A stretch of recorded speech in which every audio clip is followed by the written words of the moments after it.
Out of the way, Krang. Hey boys and girls, welcome to the super exciting, outrageous toy review. Today, we're taking a look at the Comic-Con exclusive Teenage Mutant Ninja Turtle set by NECA. The set comes in this giant collector case that has great artwork going all the way around.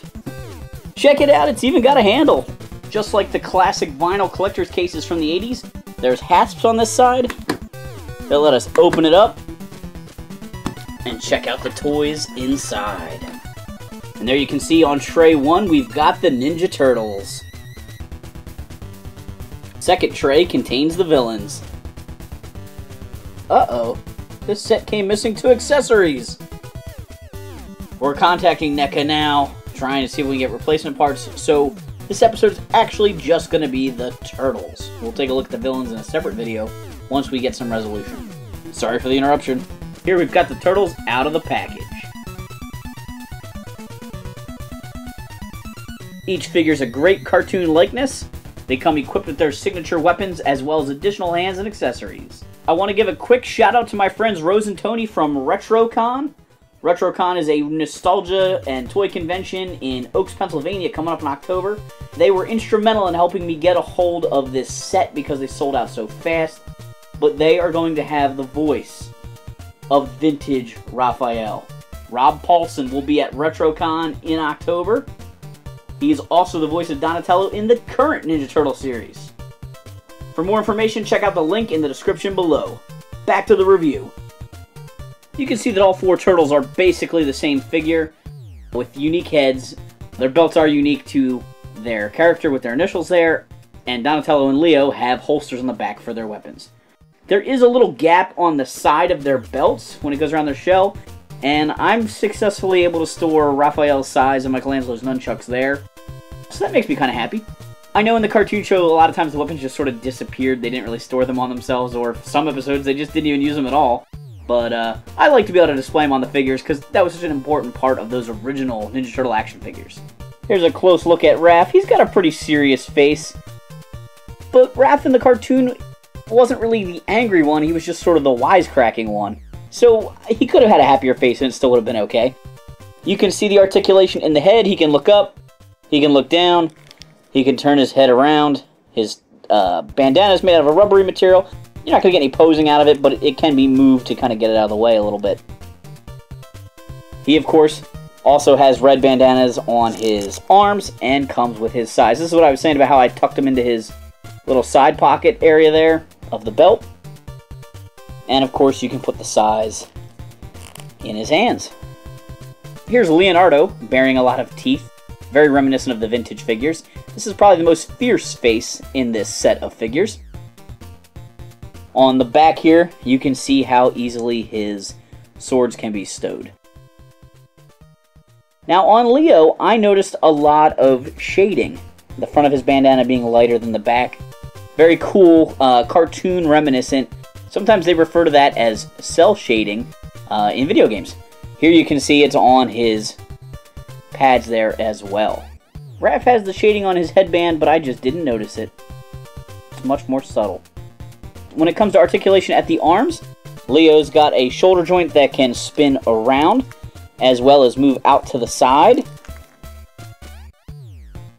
His elbow joint, which is fairly well hidden by the pad, can move in and out and spin around. And then he also has articulation at the wrist. His wrist can spin, and it has a slight pivot built into the wrist. These hands are removable and can be swapped for other hands easily. Leo can hold his katanas very nicely, and they do fit in the holster on his back, which is made out of a slightly rubbery material. But I do get a little nervous putting them in and out. They're very tight, and I don't want to accidentally split this rubber or vinyl or whatever it's made out of. The turtle shells, their front shell is also very rubbery, which helps with articulation and things like that.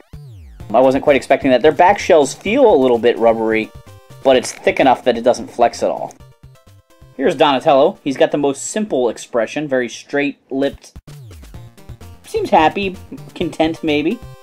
He has, like Leonardo and Raphael, the shading going on with his bandana there. You can see how it transitions from light purple to dark purple. It looks very nice. That goes on his other pads as well. He can store his bow staff on his back. It just fits through a little loop in his belt, which is nice. And his accessory has some really great painting on it. I love how the wrap is done. And here's Donatello holding his bow staff with 2 hands, as I so often posed his vintage action figure. While playing with him, I realized that his bow staff actually can come apart in the middle, so maybe that makes it easier to put in his hands. I was just sliding it all the way through. Batters up! Well, check that out. You can get a good 2-handed grip with his hands nice and close together as well. We're going to take a look at Donatello's leg articulation. You can see they spread out very far at the hips there. They can move forward. They can move back a little bit, almost into a swimming pose. He has nice knee articulation, actually double jointed knees there. You don't really notice that it's double jointed right away. And then you bend a little further and all of a sudden there it is. He's got great ankle articulation there with little rockers going on. So he's got pretty good legs. My Leonardo is a little bit wobbly at his hips. I found him to be tricky to stand sometimes. The other guys all have very tight hip joints. And here's Michelangelo. Again, he has that shading, maybe slightly less noticeable. It's interesting, the orange and the red don't seem to be as pronounced as the blue and purple shading. But he looks good. He's got sort of a happy expression, just sort of a straight smile on this side, a little bit of teeth showing on that side. Maybe he's cracking a joke, or maybe he's getting angry. As I mentioned before, I kind of just shoved his nunchucks inside this little gap. It's not perfect, they do fall out the bottom sometimes, but it gives me a place to put them. Real chain nunchucks are always really cool. Heh, a fellow chucker, eh? I know some people don't like the real chains because if you want to pose a character with their nunchucks out, they just sort of lay there flopped, but NECA has taken care of that for us. Michelangelo comes with a special nunchuck spinning effect that you can put on the handle to one of his nunchucks, and if you switch his hands around, you can find a hand that will hold both ends of his nunchucks up in the air. And if you want to go later season Michelangelo, he comes with his grappling hook, although I think it seems a little oversized. Cowabunga! The turtles come with their turtle communicators, both open and closed. There's 2 open and 2 closed ones in the set. This box set comes with a pizza box. It's permanently open and 1 slice of pizza is missing, but it does come with that slice of pizza, and they even thought to put a little hole in it so you can stick it on Raphael's thigh. Give me a break. Whoa, like, alright, man! The turtles come with a variety of hands, including the weapon holding hands, open hands, thumbs up hands, and that sort of strange one that can be used to hold a slice of pizza or some of the weapons. It really is a shame that this amazing set by NECA was a Comic-Con exclusive. Everyone should have access to these turtles. They are so good. Unfortunately, Playmates is the master license holder, and I get that. They gotta protect their property. I mean, they've been making the turtle toys forever. But these are the figures that collectors have wanted for a long time. And I bet kids would love playing with these too. So it is a shame these are not mass released. I'm sure they're going for a good price online. I will be reviewing the other half of this set once we find out whether I'm getting replacement parts or not from NECA.